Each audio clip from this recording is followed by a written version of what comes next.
My name is Margaret.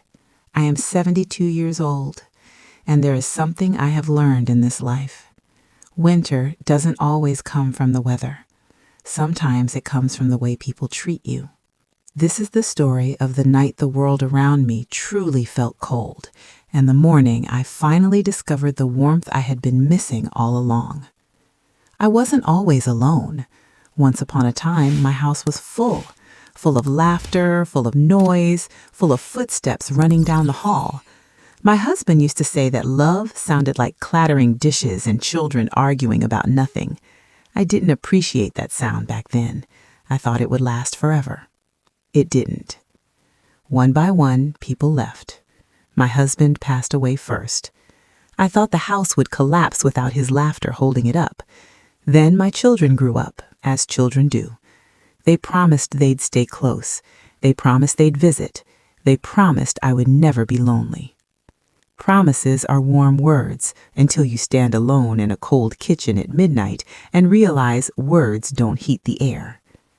Eventually, my son Daniel and his wife Emma suggested that I come stay with them for a while, so you're not alone all the time. I was grateful. I thought it meant love. I didn't realize yet that sometimes people invite you into their lives without ever really making space for you. I tried to be small. I tried not to disturb anyone. I cooked, I cleaned, I folded laundry, I asked for very little: a cup of tea, a short walk, a seat near the window where the light was kind to my old eyes. Winter came early that year. Sharp wind, frost on the windows, the kind of cold that slips under doors and into bones. One evening, my son said they were going to a family dinner, his wife's relatives. "You'll come too," he said casually. "It will be good for you." I smiled.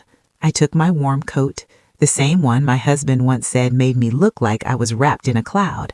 I waited by the door while they gathered themselves. Coats, scarves, bags, voices, movement. But no one walked beside me. Instead, when we arrived at the house, everyone rushed inside, carrying dishes and gifts, and the door closed before I reached it.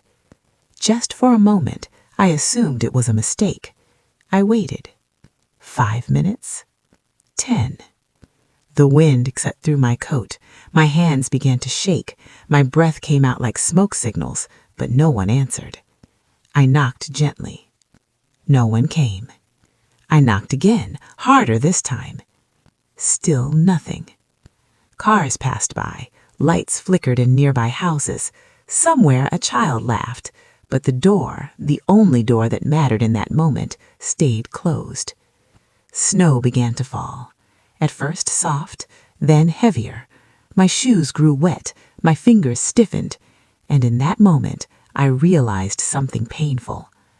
I could disappear right there in the cold, and nobody inside would notice for a very long time. Eventually the door opened, but not for me. A guest arrived late. He smiled politely and held the door open, assuming I was just stepping out. "Oh, I was waiting to come in," I said quietly. He looked confused. "You've been outside this whole time?" I nodded.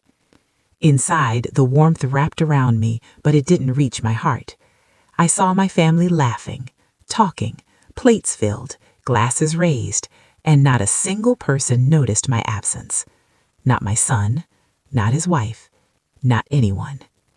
I slipped into a chair quietly, invisible in a room full of people, invisible in my own life. When we returned home later that night, no one apologized. No one asked if I was cold. No one even mentioned it. It was as if I had never existed on the front step. I lay in bed for hours. The room was warm, but inside, winter settled deeper than ever. The next morning, I did something I had not done in many years. I packed a suitcase. Not with anger, not with drama, just with certainty. I packed a few clothes, my medication, my photographs, my husband's wedding ring, the one I kept in a small velvet box, and the documents that proved something important. I still belonged to myself. Then I made a phone call to an old friend, the kind of friend who had stayed steady while the world shifted around us. "Come stay with me," she said simply. We'll make tea. We'll talk. We will remember who you are. I left a note for my son. Not accusing, not cruel, just honest. It said, I love you, but I refuse to live in a place where I can vanish without being missed. Then I stepped outside again, into the cold. But this time, I wasn't afraid, because sometimes the coldest place you can stand is inside a house where love has forgotten your name. At my friend's home, I found something I hadn't felt in years: warmth. Not from heaters, not from blankets, from being seen. We cooked together. We laughed about old memories. We cried, too, because growing old means grieving not only the people you lost, but the versions of yourself you will never be again. Days turned into weeks, and for the first time in a long time, I remembered what joy felt like. Meanwhile, my son called again and again. At first, he was annoyed. Mom, you overreacted.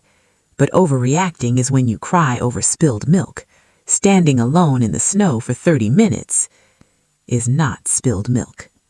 Later, his tone softened. Mom, I didn't realize.